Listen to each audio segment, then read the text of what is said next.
po at ang aking sambahayan ay buong lugod na bumabati sa pagsapit po ng ika-14 na taong ng mabiyaya at matagumpay na pamahala sa buong iglesia.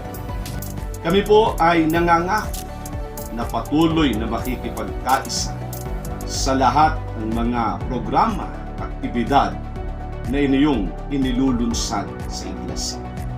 damang-dama po namin mula sa mga ministro at mga manggagawa at maging ng lahat ng mga kapatid ang kanilang matinding pagmamahal at pagmamalasakit sa amin upang dalhin kami sa uring maliligtas.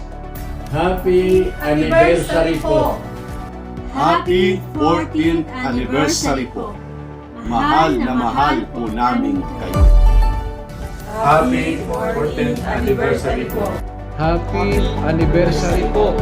Mahal na mahal po namin kayo.